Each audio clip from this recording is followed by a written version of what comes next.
El sionismo, si tuviera que ser descrito en una sola frase, podría decirse que es el movimiento nacionalista que aboga por la creación y el apoyo de un Estado independiente para el pueblo judío, en lo que por su tradición califican como su antigua patria. El sionismo nace en el siglo XIX con motivo de los debates sobre la emancipación del hombre y el surgimiento de los movimientos nacionales. Necesariamente se enmarca en el debate sobre qué constituye una nacionalidad, si los judíos son una nación o una religión, la diferencia entre el ámbito político público y el religioso, como ámbito privado. A diferencia de otros pueblos, y ahora hablamos de pueblo judío o hebreo porque existe como tal un movimiento nacional judío, los judíos carecían de una lengua común, un territorio definido o una concentración demográfica, siendo que estaban dispersos por todo el mundo. Pero contaban con una rica tradición vertebrada por la religión como costumbre que proveerá la base inicial, aunque sea como rechazo a su espíritu mesiánico. Uno de los mitos nacionales del sionismo es la idea de que este movimiento era una aspiración de regresar a ella en el fin, era una continuación natural de 2 milenios de apego judío a la tierra de Israel, el Eretz Israel, y la aspiración de regresar a ella en el fin de los días. Según este punto de vista, los judíos rezaron diariamente durante milenios por la restauración de una patria judía en Palestina. Y la creación del Estado de Israel en 1948 no fue más que su resultado, la culminación de este proceso. Sin embargo, el movimiento sionista fue en realidad un rechazo de ese antiguo deseo de que los judíos regresarían a la tierra de Israel y no su cumplimiento lineal. Ello se debe sencillamente a que ese tradicional anhelo de Sion estaba inexorablemente ligado a la creencia en el advenimiento de un Mesías elegido y ungido por Dios, y solo por Dios, que iniciaría entonces el reagrupamiento de los exiliados, es decir, el regreso a Sion de todos los judíos del mundo y la reconstrucción del templo de Jerusalén. En la tradición judía, los dirigentes rabínicos declararon que la creencia mesiánica y su llamamiento a que los judíos regresaran a Tierra Santa era una doctrina cardinal del judaísmo. Pero para combatir la aparición de falsos mesías, también censuraron cualquier intento de adelantar el fin o cualquier activismo entre los seres humanos para intervenir en este proceso. El Mesías sería elegido por Dios a su debido tiempo y lo contrario era una herejía que debía ser condenada y castigada. Por tanto, el sionismo fue una rebelión contra el quietismo político de esta creencia mesiánica. Exigían que los judíos tomaran las riendas de su propia liberación, que no esperaran a que Dios, en quien por otra parte ya no creían, devolviera a los judíos a Sion para crear allí una patria judía. La premisa básica de esta ideología era que los judíos constituían una nación y no una religión, una redefinición del judaísmo que era el resultado de una innovación ideológica más amplia en la historia judía, la creación del nacionalismo judío moderno. De hecho, en la mayoría de los aspectos, el sionismo siguió el modelo común de los movimientos nacionalistas modernos, comenzando con un renacimiento cultural entre pequeños grupos de intelectuales y de escritores judíos. Será el resultado de un desarrollo interno dentro del movimiento de la Ilustración judía, conocido como la Hashkalah, que surgirá la verdadera invención histórica del nacionalismo judío moderno y luego del sionismo, muy influido por las ideas de filósofos que sostenían que la humanidad estaba fundamentalmente dividida en naciones distintas, cada una de las cuales tenía una historia, una cultura y un espíritu nacional únicos. Esto lo podéis leer en una de las páginas del extenso informe que nuestro compañero Ángel Marrades publicó en la página web de Descifrando la Guerra como parte de su seminario Conflicto israelí-palestino de la Nakba al Estado-Nación judío. Un contenido enormemente recomendable que, por supuesto, podéis encontrar en la página web de Descifrando la Guerra, en descifrandolaguerra.es, junto con otros muchos artículos, para entender de fondo qué es eso del sionismo y porque es absolutamente fundamental entender sus bases para entender no solo lo que ocurre en Palestina y en Israel, sino lo que ocurre en todo Oriente Medio. Así que hoy, en un nuevo capítulo del Mundo al Detalle, hablamos sobre la historia del sionismo y lo hacemos con Ángel. Vamos con cuña y empezamos. Estás escuchando El Mundo al Detalle, un podcast de Descifrando la Guerra.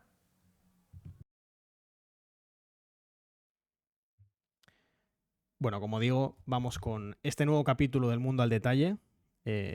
Vamos a empezar, Ángel, enseguida te saludo y te doy paso, pero bueno, te hago una pregunta bastante amplia para que te explayes evidentemente todo lo que consideres, que para eso está el Mundo al Detalle también, para que podamos explicar las cosas sin la urgencia de la actualidad ni necesitando sintetizar en exceso. Así que te quiero preguntar por los orígenes del sionismo.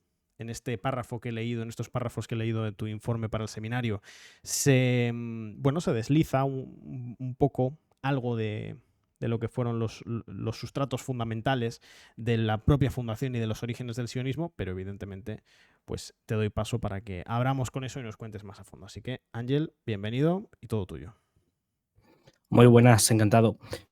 Pues yo creo que lo primero de todo, para entender el sionismo y con esta presentación, que has dado quizás un poco de contexto histórico, ¿no?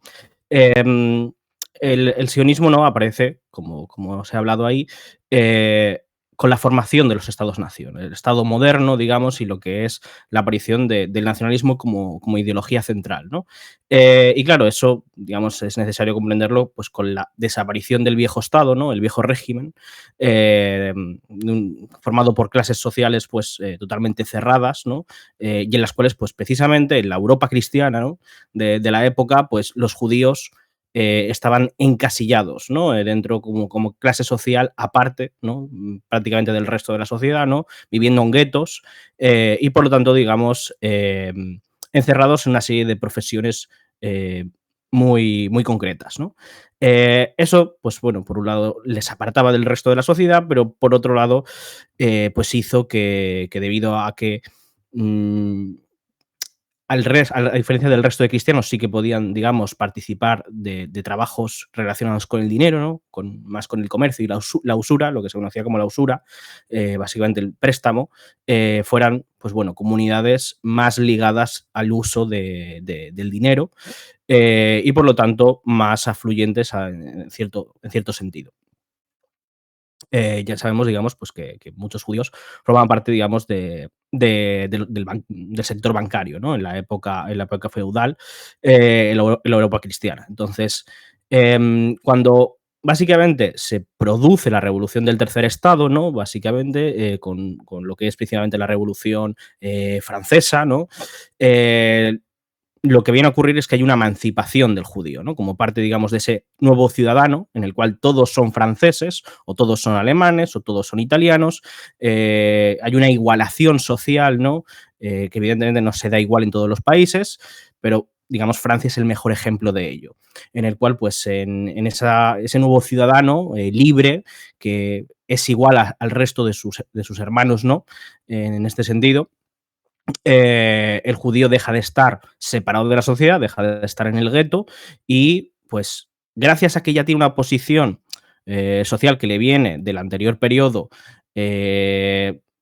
hasta cierto punto más ligada pues al dinero, la nueva sociedad capitalista, ¿no? Y más adelante, sobre todo con la revolución industrial, pues estos judíos de Europa occidental tendrán mucho éxito y, digamos, serán capaces de crecer, de subir escalones socialmente y tendrán acceso, pues, a mejores recursos hasta cierto punto.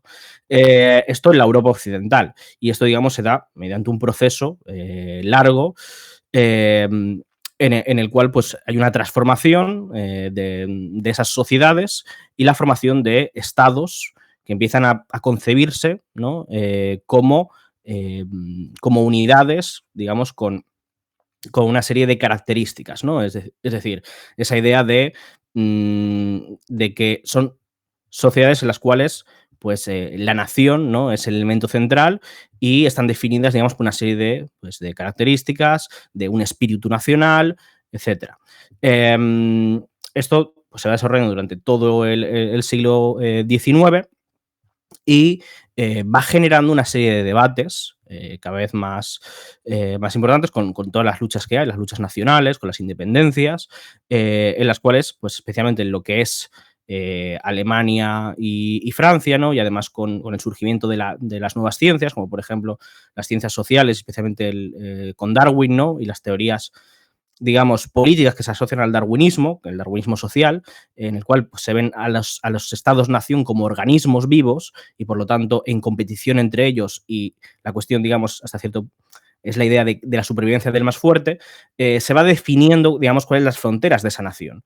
Y en ese sentido de definir las fronteras de la nación, pues se establece una separación entre quién forma parte de la nación y quién no.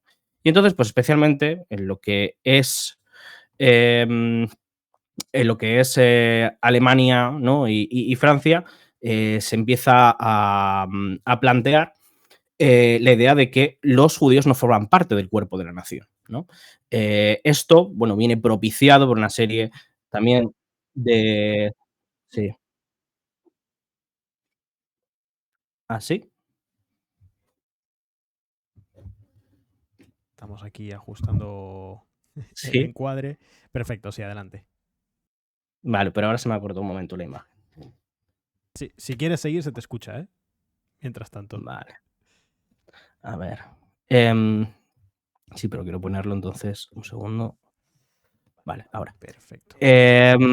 Como digo, pues bueno, hay una definición de lo que es el Estado-Nación, que vemos que viene propiciado por una serie de cambios sociales muy fuertes, en los cuales, pues, por ejemplo, la crisis económica de los años 70 y 80, ¿no? del siglo XIX, pues genera un empobrecimiento por el desarrollo capitalista y con las crisis que vienen asociadas, que tiene como uno de sus efectos, pues el crecimiento de ese nacionalismo romántico, exclusivista, ¿no? que empieza a decir pues, que ciertos sectores no forman parte de la nación, digamos, un nacionalismo más reaccionario, menos liberal, que sitúa a los judíos fuera de la nación. Y digamos que esto además también viene acompañado de lo que es por parte de Europa del Este, de una creciente inmigración de judíos más pobres, judíos, digamos, que vivían pues especialmente lo que era Rusia, ¿no? En zonas guetificadas, en zonas de control especiales que se conocían, donde además aún existía pues los antiguos libelos de sangre y ese tipo, digamos, de antijudaísmo cristiano que va dirigido a la religión. Entonces, tenemos estos dos elementos, es decir, la aparición del nacionalismo y el antiguo antijudaísmo en Europa del Este, que provoca olas migratorias de judíos hacia Europa Occidental, y por lo tanto después, dentro de esos países de la Europa Occidental, la aparición del antisemitismo. El antisemitismo, por un lado, lo que viene a ser la acusación contra el judío poderoso, el judío rico, que se ha emancipado gracias a la revolución de ese tercer estado y que, digamos, tiene algunas veces pues, más éxito que otros empresarios nacionales, ¿no? Y que, por lo tanto, la acusación contra ese judío pues, sirve, digamos, como medio o político o económico de intentar crecer, intentar excluirlos de la nación. Y a su vez, por abajo, lo que es la migración de esos obreros judíos de Europa del Este, que pues con el discurso anti-inmigración, ¿no? Digamos, también genera ese miedo entre las clases bajas y entonces pues se crea un tipo de nacionalismo, como decía, romántico y exclusivista, que que tiene un componente fuertemente antisemita, y esto se ve especialmente en Alemania, donde crecen esas sociedades antisemitas, y a su vez en Francia, como por ejemplo en el caso Dreyfus, ¿no? Es un caso muy famoso en el cual se acusa a un oficial del ejército francés, un oficial que es judío, ¿no? De espiar para los alemanes, ¿no? Francia y Alemania eran esas grandes rivales continentales en Europa. Y entonces, en medio de todo este contexto histórico, ¿no? De efervescencia del nacionalismo y de crecimiento del antisemitismo, aparece el sionismo. El sionismo es una de las múltiples respuestas que se dan dentro de la comunidad judía a la cuestión del antisemitismo, de cómo resolver el antisemitismo, ¿no? Que viene a ser un poco lo que intentan responder. La cuestión es que, mientras que otros sectores hablan de la posibilidad de que el judío se integre, ¿no? Que es lo que ocurre en parte en algunas de estas sociedades, hay una integración del judío dentro de ese cuerpo nacional y básicamente son judíos seculares, judíos que no tienen ningún tipo de tendencia religiosa necesariamente. Y participan de la vida económica y social, los viven en un gueto. Frente a este tipo de posiciones, surge el sionismo, que lo que opina es que el antisemitismo es un rasgo inherente del ser humano. Básicamente, acaban definiendo las mismas posiciones que ese nacionalismo intransigente, ¿no? Y de hecho, beben de él en gran parte. Y lo que vienen a decir es que el antisemitismo son sus mejores aliados, es lo que viene a decir el sionismo, y empiezan a organizarse, ¿no?, políticamente, diciendo que hay que buscar un hogar para los judíos y que los judíos solo podrán integrarse como, como una comunidad de las naciones humanas como nación, es decir, constituyéndose como con un estado propio. Pero claro, tiene el problema de que no hay un territorio. Ni hay un territorio ni están concentrados en un solo lugar. Es decir, no hay algo a lo que puedan apelar en un sentido directo, ¿no? Como los italianos o como los franceses, para una unificación o para, digamos, un movimiento independentista, sino que los judíos se encuentran, pues, muy dispersos por toda Europa, especialmente, y también en otras partes del mundo. Y lo único que tienen, digamos, realmente lo único que tienen en común, ¿no? Porque realmente no son un pueblo, es un movimiento religioso, el judaísmo. Lo único que tienen en común es la cuestión religiosa, y dentro de la cuestión religiosa sí que hay un elemento territorial al que pueden apelar, que es la cuestión, digamos, del Eretz Israel, la tierra sagrada, de donde han sido dispersados como un castigo de Dios, ¿no? Que eso se da, digamos, durante el Imperio Romano, ¿no? Entonces, esa dispersión tiene una liturgia, ¿no?, en la que se habla de volver a Jerusalén, volver a la tierra sagrada. Pero ese elemento es un elemento religioso que se realizaría a través de un Mesías. Entonces, lo que hacen es romper con ese quitismo político, con ese quitismo religioso, y exigir, digamos, que es el propio judío el que se emancipe mediante, ellos hablan de emancipación en este sentido, y que tome acción, digamos, sobre su propio destino. Y por lo tanto, empiezan a plantear toda una serie de posibles lugares en los que poder constituir un Estado judío. Y Theodor Herzl, que es, digamos, el principal teórico del sionismo, el padre de cierto modo, y el que, digamos, organiza, uno de los principales que organiza estos primeros congresos sionistas, pues buscan, digamos, cortejar a los imperios, ¿no?, para que les permitan, digamos, establecer una colonia, ¿no? Porque al final, pues también forman parte de ese contexto histórico en el cual el colonialismo está muy presente y Europa se ve como el mundo civilizado frente al resto del mundo, que es, digamos, la barbarie, ¿no?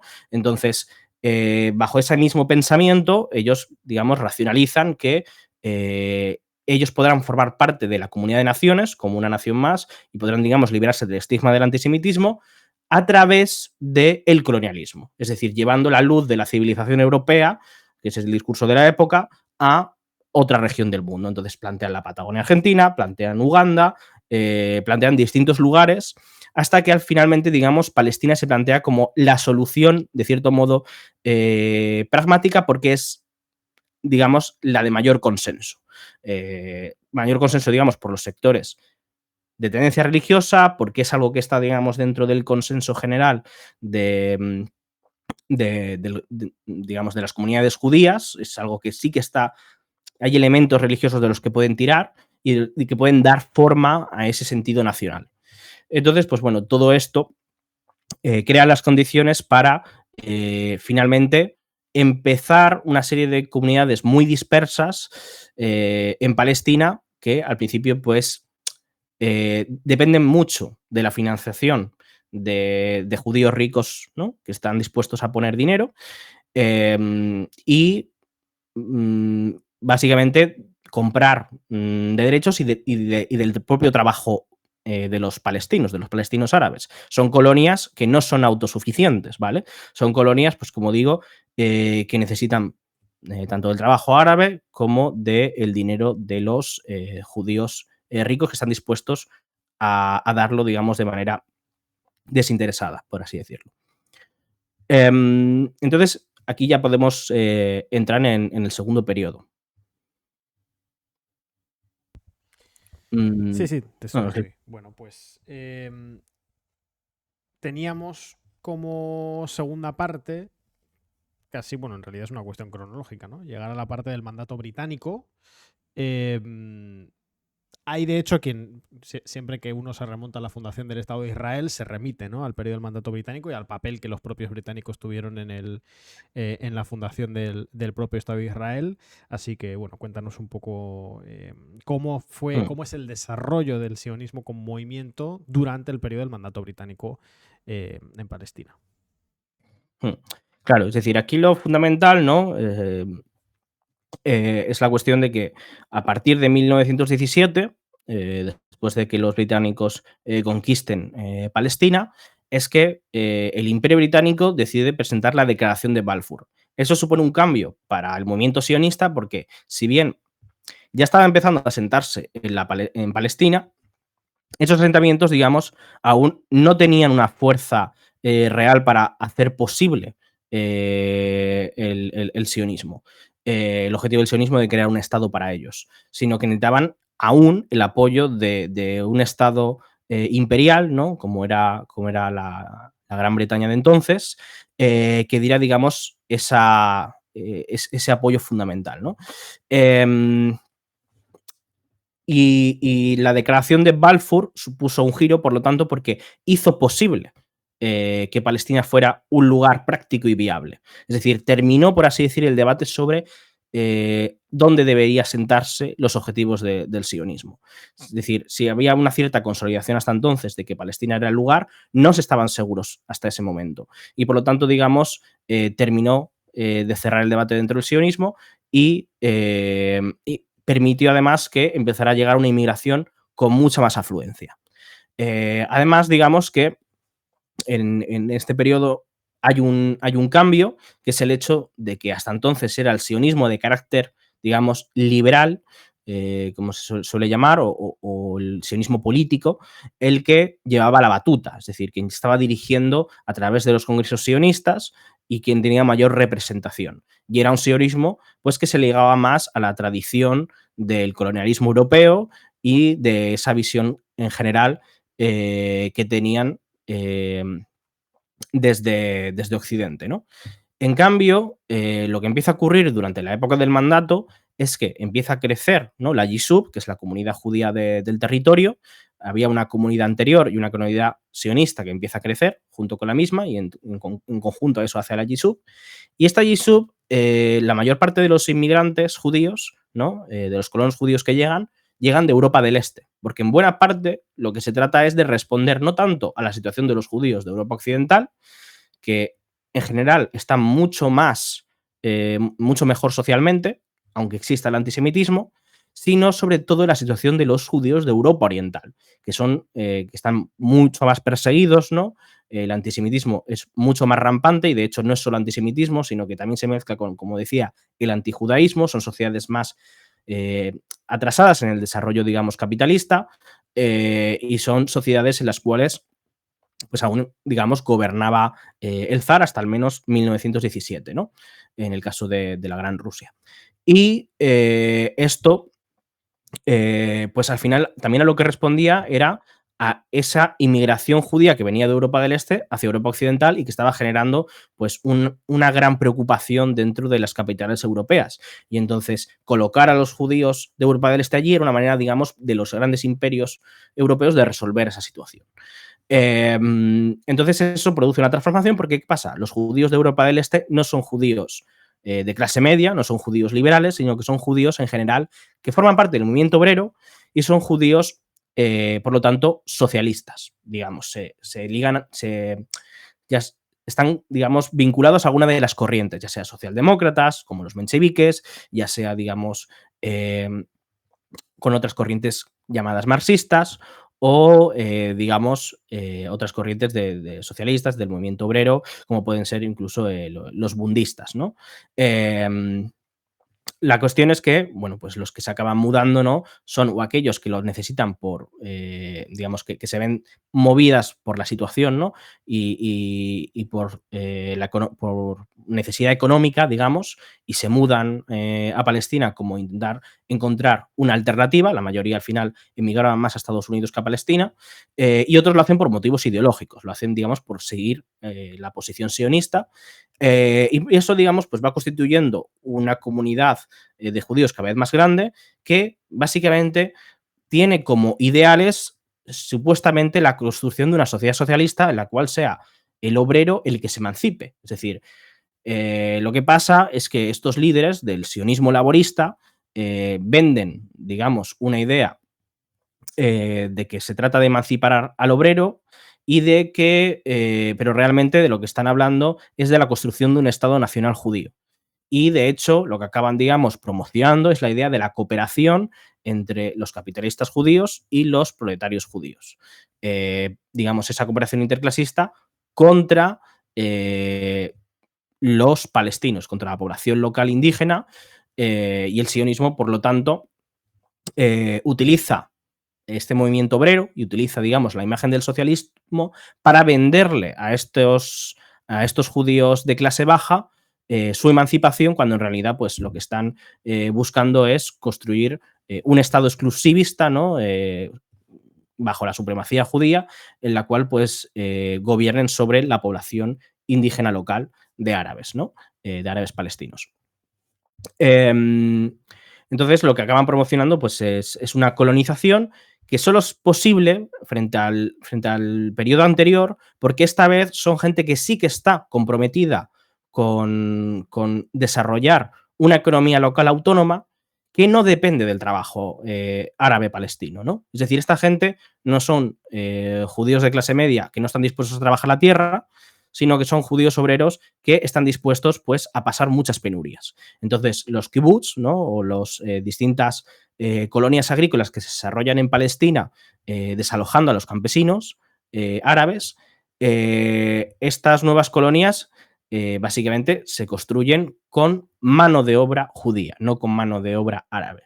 Y de hecho se construye un sindicato, ¿no? Que es la Histadrut, que es el Sindicato General de Judíos de Palestina, y este sindicato mantiene varias políticas clave. Es decir, por ejemplo, mantiene una política en la cual no se permite que se contrate a trabajadores árabes y organizan piquetes y organizan, digamos, actividades para que los empresarios judíos no permitan que ellos contraten trabajadores árabes. También, digamos, tiene una política de boicot a los productos árabes, es decir, mantienen, digamos, una serie de contribuciones al sindicato para asegurar, digamos, que nadie vaya a comprar productos de origen árabe y que sean, digamos, los productos de origen judío, de las empresas judías, ¿no? Los únicos que se compren dentro de la comunidad. Todo ello, pues, permite, ¿no? Desarrollar esta empresa colonial y, en principio, ¿no? Lo que llevan es no solo la bandera de Israel, de lo que será después Israel, que es la bandera que, ¿no? Con la estrella de David, sino que también muchos llevan y, digamos, se mantiene la idea de la bandera roja, ¿no? Es decir, hay manifestaciones, por ejemplo, el 1 de mayo, y se organizan, digamos, con una serie de ideales, ¿no? Que en principio flirtean o tienen mucha cercanía, digamos, supuestamente al socialismo, pero que en la práctica, en la realidad, ¿no? Dentro de ese imaginario, es lo que están construyendo en todo momento, es un Estado nacional judío. Y bueno, con esto, digamos, podríamos entrar en el tercer momento.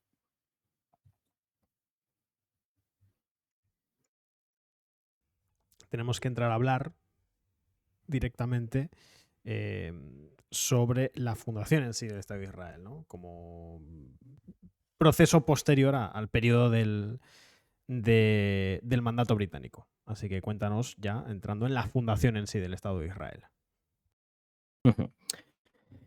Vale. Aquí evidentemente, lo que es la formación del Estado de Israel, pues tiene un impacto muy significativo en todo el movimiento sionista. Es decir, en el periodo anterior lo que había ocurrido es que el poder del movimiento sionista se había movido del liderazgo internacional del Congreso, ¿no? De los congresos judíos, de los congresos sionistas, se había movido al liderazgo interno del mandato de Palestina, ¿no? Es decir, la comunidad judía de Palestina había adquirido, digamos, el liderazgo sobre el movimiento sionista a través, digamos, de esta variante, ¿no?, del sionismo laborista, que había sido instrumental para construir este Estado. Con la construcción del Estado, básicamente se ha cumplido el sueño del sionismo. El sueño del sionismo era formar un Estado exclusivo para los judíos que permitiese, digamos, en principio, eliminar el antisemitismo, ¿no?, y reunir a todos los judíos allí como lugar seguro frente a la persecución, ¿no?, que tenemos en el periodo, sobre todo de los años 30, por parte del nazismo, que es un desarrollo de esa ideología nacionalista más reaccionaria, ¿no?, que surge en Alemania y que bebe, digamos, de todo ese pozo, ¿no?, que mencionaba antes sobre el antisemitismo. Y que el sionismo, al final, también bebe de ese mismo lugar. Es decir, el antisemitismo compra todo este discurso de la sangre y la tierra, ¿no?, de que el judío es un cuerpo externo a la nación. El judío, además, digamos, no como algo religioso, sino por su propia sangre. De hecho, muchos pensadores sionistas tienen un discurso muy parecido al del nacionalismo alemán y lo que vienen a decir es que los judíos han sido, digamos, infectados, han sido, digamos, contaminados por la sangre de otros seres con los que se han juntado, con otros pueblos, y por lo tanto la única manera de redimirse y de purificarse de cierto modo es a través del colonialismo, es a través, digamos, de del trabajar la tierra, ¿no? Trabajar la tierra y construir la nueva nación. Y en este sentido, pues lo que dicen es que ¿no?, todos los tropos del antisemitismo, del judío del dinero, del judío usurero, pues vienen de ahí, vienen de esa contaminación que ha tenido el pueblo judío y por lo tanto la única manera de romper con eso es volver a trabajar la tierra. Y para trabajar la tierra hay que ir a Palestina. La Palestina, que es el Eretz Israel, la tierra sagrada. Entonces, lo que venden además con ello, y después, digamos, del Holocausto, la mayoría de judíos del Holocausto no se mueven a Israel, pero hay bastantes que sí. Lo que vienen a decir es que ellos quieren romper con todo ese pasado. Ellos quieren romper con el judío errante, con el judío de la diáspora, y lo que quieren construir es un nuevo hombre. De hecho, lo que quieren es romper totalmente con el judaísmo en principio, ¿no? Este primer sionismo lo que viene a decir es que este nuevo Estado construirá un nuevo hombre que será el hombre hebreo, ¿vale? Y por lo tanto, en los primeros años del Estado judío, lo que se intenta, digamos, estos judíos askenazíes, ¿no?, que son los judíos principalmente de Europa, ¿no?, de Europa del Este, este es un nuevo judío que ya no es una víctima, ya no es aquellos que se dejaron llevar al matadero por los nazis. Esto, digamos, es una imagen que ellos crean, pero en realidad no fue así exactamente. Muchos judíos lucharon como partisanos durante la Segunda Guerra Mundial. Pero digamos que ellos venden este mito, ¿no?, y lo que vienen a decir es que el nuevo hombre hebreo pues, va a romper con todo ese pasado, va a romper con el antisemitismo y va a dejar, digamos, de ser eso, una pobre víctima. Y va a construir el Estado y va a emanciparse y va a ser una sociedad socialista. Ese es, digamos, pues eso, todo el aparataje conceptual que construye el sionismo, abanderado principalmente por el laborismo, ¿no? Pero claro, una vez se ponen a la tarea de construir ese nuevo Estado, empiezan a encontrar grandes dificultades. La primera de ellas que podemos nombrar es la cuestión de todos los judíos, los llamados judíos mizrahim. Los judíos mizrahim son aquellos que vienen del mundo árabe, ¿no?, del resto del mundo árabe, como es norte de África, en parte Marruecos, aunque bueno, ahí también están los sefardim, como es Argelia, como es Egipto, también como es el resto, ¿no?, de Oriente Medio, como Irak, Irán, Siria, ¿no?, etcétera. Todos estos judíos que ahora no voy a entrar en esa cuestión, ¿no? Pero en algunos casos son expulsados, en otros casos, digamos, es Israel quien les consigue, digamos, atraerlos. Y hay una migración, pues, enorme de judíos de muchos de estos países a Israel, ¿no? La cuestión es que estos judíos, pues, no tenían ninguna conexión con, con los judíos de Askenazis. Es decir, eran dos pueblos, por así decirlo, totalmente distintos. De hecho, eran varias decenas de pueblos distintos. No tenían una historia común. Lo único que tenían con mucho era ciertos elementos religiosos en común. Pero los askenazis y los sionistas que construyeron el nuevo Estado ellos eran laicos, es decir, ellos rechazaban toda la historia religiosa y lo que querían era romper con ella. Por lo tanto, había una cuestión problemática de cómo crear una identidad nacional consolidada alrededor de la idea del sionismo. Y, digamos, algo que permitiese, digamos, generar un pegamento social lo suficientemente fuerte. Y además estaba el problema de que, pues, los askenazis se veían a sí mismos como judíos europeos, de cierto modo, a su manera, civilizados, que traían la luz del mundo moderno a una sociedad pues atrasada. Y a estos judíos pues los veían como judíos asiáticos, por así decirlo, ¿no? Incivilizados, creyentes, que creían todo tipo pues eso, de cuestiones religiosas y cosas pues que no se correspondían al judío moderno que ellos querían construir, al nuevo hombre hebreo. Entonces, cuando afrontaron esta tarea, se encontraron además con un Estado que necesariamente, aunque se llamara socialista, tenía clases sociales. Tenía clases sociales y tenía judíos ricos y judíos pobres. Y es verdad que se construyó un Estado, digamos, que tendía a ser bastante igualitario para los judíos, no para los palestinos, obviamente, pero que aún así, por un lado, estaba la cuestión palestina, y por lo tanto había una desigualdad social obvia, y por otro lado había una discriminación hacia estos y una distinción social entre las élites askenazis que controlaban el país y las clases bajas mizrajíes, que además eran enviados, ¿no?, a las zonas más conflictivas y pues a guardar las zonas fronterizas y eran tratados pues de distinta manera y además no fueron integrados, digamos, en los kibbutz, sino que fueron llevados, digamos, a granjas menos comunales porque no se correspondía con su tipo de vida. Entonces, ese shock y esta diferencia y dificultad de hacer, digamos, que todos esos elementos pudieran encajar, y además el hecho de que mantuvieron una economía, si bien no de mercado, pero sí capitalista en lo fundamental, en su esencia, hicieron pues que no hubiera elementos suficientes para generar esa unidad nacional. Y entonces, poco a poco, también, digamos, por la propia sistema de partidos, el sionismo vio que tenía una crisis nacional enorme y necesitaba generar un relato. Entonces, el primer elemento que encontró para ello, ¿cuál fue?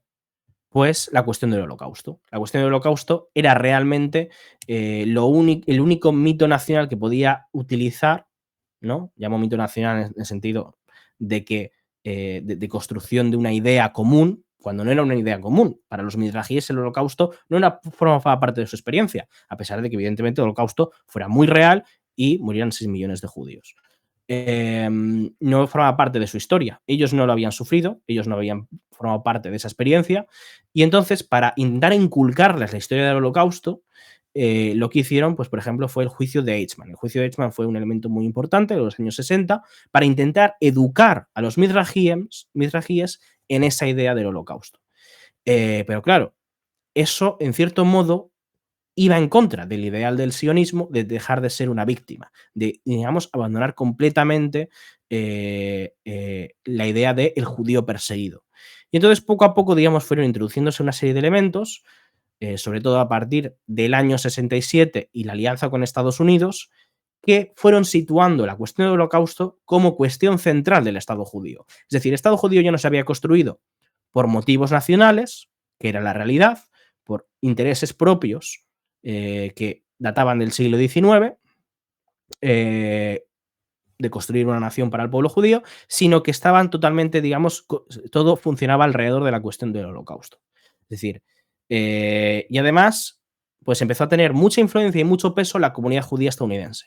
Y la comunidad judía estadounidense en los años 60, con la aparición de las, sobre todo, digamos, de mayor peso a través de los derechos civiles, de la cuestión de las identity politics, pues hizo que fuera una comunidad que empezara a politizarse, sobre todo alrededor de la defensa, digamos, de esta cuestión de una historia propia, de una identidad propia a través del Holocausto, reafirmándose a través de ello y por lo tanto empezar a tener además crecientemente un poder político más importante dentro de Estados Unidos, lo cual se suma a la alianza entre Estados Unidos e Israel a partir del año 67, lo cual genera una relación muy cercana entre Estados Unidos e Israel y genera toda una, digamos, explosión cultural y académica alrededor de la cuestión del Holocausto, lo que viene a ser, de cierto modo, esa industria del Holocausto, como diría Finkelstein, ¿no? Entonces eso transforma el sionismo. El sionismo se transforma completamente alrededor de estas cuestiones y hace que ya no sea una ideología política alrededor de la cuestión de ese nuevo judío, de ese nuevo hombre hebreo, sino que empieza a transformarse y la cuestión del victimismo, ¿no? Empieza a ser central en la historia del sionismo y en la justificación política de la creación del Estado de Israel. Entonces, la cuestión de ser la víctima empieza a ser central en el relato. Y además, digamos que va acompañada de toda la idea de somos un Estado siempre al borde de la muerte, al borde del colapso y el peligro de un nuevo holocausto contra los judíos porque estamos asediados por árabes, ¿no? Esa es la idea que vende Israel al mundo y, digamos, la que constituye en parte la base de esa alianza tan fuerte con Estados Unidos y además también Israel se presenta como elemento de contención contra el nacionalismo árabe y contra la Unión Soviética. Es decir, Israel se presenta como un bastión anticomunista, ¿no? Y antisoviético en Oriente Medio. Y forma parte de la alianza con Occidente. Entonces, por lo tanto, todo este periodo genera una transformación enorme en lo que es el Estado, en lo que es el sionismo, y además el sionismo ha sido capaz de, durante este periodo, y especialmente esto es gracias al periodo de la Segunda Guerra Mundial, que es que el sionismo se vuelve hegemónico dentro de la comunidad judía. Antes del Holocausto, el sionismo era una corriente más dentro de la comunidad judía y después del Holocausto, el sionismo se convierte en la corriente dominante y básicamente todas las comunidades judías del mundo prácticamente tienden a ser sionistas, aunque no cumplan, digamos, con la idea del sionismo de ir a vivir a Israel, ¿vale? Es decir, de crear, de formar parte del Estado judío. Entonces, aquí, digamos, ya podemos entrar en la última fase del desarrollo del sionismo. El paso ya a un sionismo mesiánico directamente, ¿no? Hasta la actualidad. Sí. Sí, es decir, tenemos gobiernos de carácter socialdemócrata, ¿no? Hasta el año 77. Y a partir del año 77, pues empieza a haber gobiernos de derechas, que aún vienen de la tradición laica, ¿no? Secular, del revisionismo sionista, pero que empezará a confluir con ese sionismo mesiánico. Es decir, aquí hay dos elementos fundamentales, que por un lado es la victoria del año 67, la victoria de la Guerra de los 6 días, con la reunificación de Jerusalén, empieza a realizar un revivir religioso. Es decir, se ve como un destino divino la recuperación de la capital, ¿no? La reunificación de la capital, para ellos, Jerusalén, y eso genera un ardor religioso dentro de la comunidad judía y un Estado que es fundamentalmente secular y, sin embargo, parte de sus bases, sobre todo lo que es el derecho civil, tiene un fundamento religioso controlado por los rabinos, y después el propio sionismo como ideología empieza cada vez a tener más fuerza la cuestión religiosa como parte de esa necesidad de justificarse, porque ya no tiene elementos morales que lo puedan justificar, digamos, esa actitud imperialista, ¿no? De conquistar países. Entonces, necesariamente, todas esas transformaciones hacen que el elemento religioso cada vez acabe teniendo más peso. Y aunque el sionismo se configure como una rebelión contra el quietismo religioso del judaísmo, lo que hay es una transformación en la cual esos elementos religiosos que estaban en la base vuelven a ponerse por encima bajo lo que es la justificación que construye el Mesías, el rabino Kook, ¿vale? El rabino Kook lo que viene a decir es que en realidad, como dicen las escrituras, el Mesías llegará subido en un burro. Y el burro hará todo el trabajo y el Mesías llegará a Jerusalén y conseguirá, digamos, el cumplimiento de la profecía. ¿Quién es el burro? El burro son los judíos seculares. Son los judíos liberales y todo el sionismo que ha construido el Estado de Israel. Por lo tanto, estos sectores han hecho todo el trabajo y ahora el Mesías, que viene a ser, en cierto modo, para ellos, el Estado de Israel viene a ser la representación de ese Mesías, o ellos van a tomar el Estado de Israel y por lo tanto se va a cumplir la profecía, ellos simplemente van a tomar el poder. Es decir, todo el trabajo duro lo han hecho estos sectores seculares y nosotros simplemente tenemos que coronarlo. Entonces, nosotros realmente habremos cumplido con nuestro quietismo político, porque nosotros no teníamos que realizar una actividad proactiva, teníamos que esperar a que simplemente la profecía y que el designio de Dios se cumpliera. Y todo esto forma parte del plan de Dios, ¿no? Para ellos. Entonces, empiezan a construir toda esta ideología y entonces el sionismo religioso empieza a surgir, empieza a aparecer como corriente y que además justifica la colonización de los nuevos territorios, lo que es Cisjordania, Gaza, el Sinaí, durante un tiempo, hasta que es desalojado bajo los acuerdos con Egipto, o incluso, digamos, por ejemplo, Líbano, o también se plantea Siria, ¿no? Al final, digamos, lo que busca esta gente bajo sus justificaciones bíblicas o lo que esperan como futuro es un Estado, un gran Israel que ocupe del Nilo hasta el Éufrates, ¿vale? Entonces, este sionismo religioso surge de esa revolución escatológica que se produce a partir del año 67 dentro de los rabinos. Se produce como parte de esas bases, tanto de construcción del Estado de Israel como de los orígenes del propio sionismo, que al final beben de esa justificación religiosa de 2000 años, ¿no?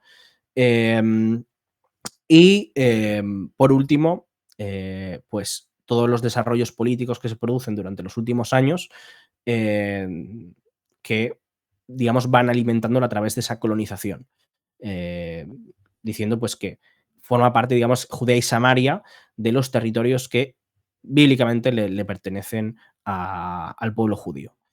Y, digamos, un elemento externo que también es de relevancia es el hecho de que desde Estados Unidos la comunidad judía va teniendo cada vez más influencia dentro de Israel y dentro del sionismo, porque al final, digamos que tras el Holocausto, básicamente la comunidad judía se reparte entre Israel y Estados Unidos. Estados Unidos, de hecho, tiene más población judía hasta los años 90 que el propio Israel. Y esa comunidad judía dentro de Estados Unidos cada vez tiene más peso. ¿Por qué? Porque tiene una influencia decisiva dentro del Estado más poderoso del mundo, que es Estados Unidos, Y además Estados Unidos tiene una alianza muy cercana con Israel y tiene un poder decisivo. Entonces, el lobby sionista en Estados Unidos no es un lobby meramente israelí, sino que es un lobby principalmente de la comunidad judía dentro de Estados Unidos. Y esa comunidad judía tiene una influencia muy importante, como digo, en ambos lados, en ambos charcos, por así decirlo. Y sectores de esa comunidad empiezan a, digamos, a enviar ideas que tienen cada vez más peso y más importancia dentro de Israel, como es el cajanismo. El cajanismo nace en Nueva York, dentro de las universidades estadounidenses, y el cajanismo es un movimiento fascista judío de carácter religioso, sionista religioso, que primero, digamos, son las ligas de defensa judía, por ejemplo, y que después se traslada a Israel y crea el Catch Party. El Catch Party acaba siendo prohibido en cierto momento por ser racista, pero hoy en día, básicamente, tiene un poder enorme dentro de Israel, sus descendientes ideológicos. Entonces, todo este sionismo mesiánico ha acabado tomando tanto la vanguardia del movimiento sionista como buena parte de las posiciones de poder dentro del propio Estado de Israel. A través del movimiento colono en Cisjordania, especialmente, y a través, digamos, del voto de los sectores más conservadores de la sociedad que se han, digamos, movido hasta cierto modo de manera natural hacia el sionismo religioso. Especialmente, digamos, en parte, estos sectores que habíamos mencionado antes, Mizrahi, que son los que la cantera de votos de la derecha principalmente. Entonces, este sionismo religioso es la transformación última que vemos del sionismo, en el cual pues, ha sufrido toda una serie de cambios, pero al final ha vuelto a sus propios orígenes, de cierto modo, ¿no? Es decir, bajo la égida de ese nacionalismo, pero ha vuelto a los propios fundamentos que ya planteaba el judaísmo, pero transformados. Y con ello, el sionismo ahora, ¿no? Lo que plantea es una justificación a través de los textos bíblicos y una justificación en base a que esa tierra, por lo tanto, le fue dada al pueblo judío por Dios. Y el pueblo judío vuelve a ser el fundamento en el sentido, digamos, tanto étnico como religioso. Y de hecho, estos sectores llegan a amenazar la propia estructura actual del Estado israelí y lo que plantean es una transformación, por un lado, en un Estado teocrático, ¿vale? Ya no secular, lo cual, de cierto modo, les viene fácil porque las instituciones rabínicas tienen un poder importante dentro del propio Estado de Israel, a pesar de que supuestamente es un Estado secular. Esa transformación, por un lado, se traduce en querer hacer que todo el derecho del Estado de Israel se base en la halakha, que básicamente es el derecho religioso judío, es básicamente como la sharia, por así decirlo, no en su contenido, contenido pues hay cosas parecidas, cosas distintas, al final pues típico contenido jurídico de épocas antiguas, donde pues necesariamente hay elementos muy conservadores. Y por otro lado, además, digamos, de querer imponer ese sentido teocrático dentro de la ley, también tenemos dentro del sistema político. Es decir, estos sectores lo que plantean es que al pueblo judío lo que le corresponde es un rey o un dictador, ¿vale? Es decir, es un movimiento, como digo, fascista. Y digamos, basándose en esos textos, pues lo que dicen es que eso, que lo que corresponde es coronar un rey. También lo que vienen a decir es que la definición de quién es judío se ve estrechada. Es decir, mientras que los judíos, mientras la definición anterior, ¿no? Por el Estado de Israel era una definición amplia, en la cual quién es judío podía, digamos, plantearse en términos muy laxos, Judío podía ser cualquiera que tuviera más o menos un familiar judío o pudiera demostrarlo, ¿no? Y sin necesidad de tener ningún tipo de práctica religiosa habitual. Este sector lo que quiere decir es que judío solo es aquel que es practicante, ¿no? Porque el elemento religioso es fundamental para ellos. Entonces, por lo tanto, ellos siguen normalmente la línea Chabad, que es un sector que si bien es ortodoxo dentro de la práctica, ¿no? Y dice que aquí el que no sea judío ortodoxo, pues no es judío, es decir, no valen tampoco los judíos reformistas, por ejemplo, que son gente que sí religiosa, pero dentro de un planteamiento reformista, ¿no? Liberal, digamos, más abierto.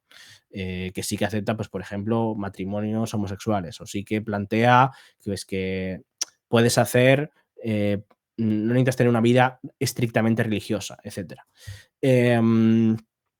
Y por otro lado, pues también plantean no solo que aquellos judíos que no forman, que no son ortodoxos, no pueden emigrar, no pueden formar parte del cuerpo de la nación, del Estado judío, sino que, pues, como elemento también fundamental, básicamente, aquellos que no sean judíos, aquellos que sean goyim, ¿no? Eh, Tienen que estar básicamente como ciudadanos de segunda clase o tienen que ser expulsados, ¿vale? Entonces, pues esta concepción totalmente cerrada, ¿no? Es la que cada vez está ganando más peso. Y este sector, pues, es el que se está convirtiendo en el dominante dentro del movimiento sionista. De hecho, es por cerrar, ¿no? Con un último elemento. Si bien no he querido hablar en general del sionismo cristiano, porque lo que quiero hablar es, digamos, de la corriente más práctica del sionismo y su evolución ideológica, y el sionismo cristiano, digamos, es más un punto de apoyo externo de aquellos cristianos que apoyan el sionismo, ¿vale? Hay que decir que se están produciendo cambios y en el Congreso sionista, en el último congreso que ha habido, ¿vale? Por primera vez se han elegido a delegados sionistas cristianos, ¿vale? Y eso es una novedad, como digo. Es decir, de hecho, también además ha habido un partido, Yesatid, un partido liberal, que ha decidido abandonar el Congreso sionista mundial.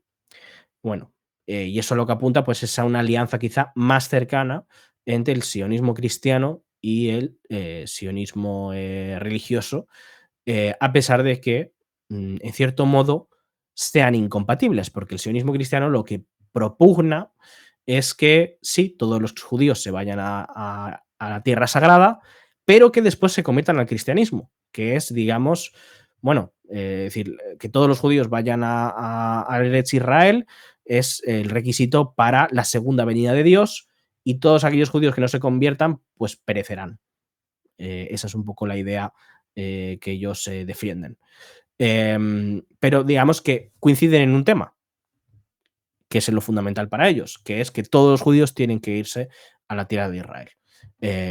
Entonces, ese es el punto de convergencia y pues lleva adherido necesariamente por parte de ambas partes un fuerte antisemitismo contra la llamada diáspora, ¿no? Contra los judíos que viven fuera del territorio del Eretz Israel, aquellos judíos, digamos, sobre todo liberales.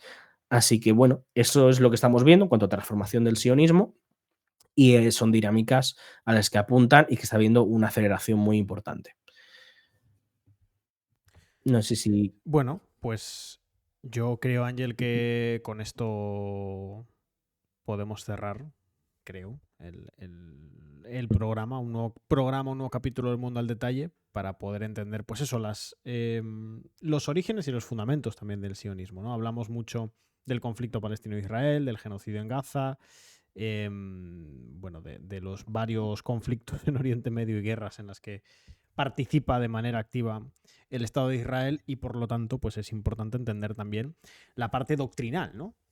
los fundamentos y la historia del sionismo. Antes de cerrar, eso sí, me gustaría recordaros a todos que en la página web en descifrandolaguerra.es tenéis muchísimo contenido referido a este tema, tanto en el seminario del propio Ángel, al que podéis acceder allí en la web, como un montón de artículos y noticias, así como mapas.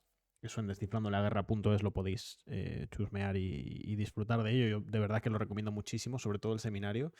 Y bueno, también evidentemente, pues que depende de la plataforma que nos estéis viendo, siempre lo digo, estamos en otras, es decir, estamos en Twitch, estamos en YouTube, estamos en Spotify, por lo tanto, nos escuches desde donde nos escuches, tienes otras plataformas también en las que puedes ver el trabajo que hacemos. Así que Ángel, no sé si quieres decir alguna última cosita para cerrar el capítulo, si no, podemos Sí, poner una aclaración, porque creo que han preguntado qué significa Gojim. Sí.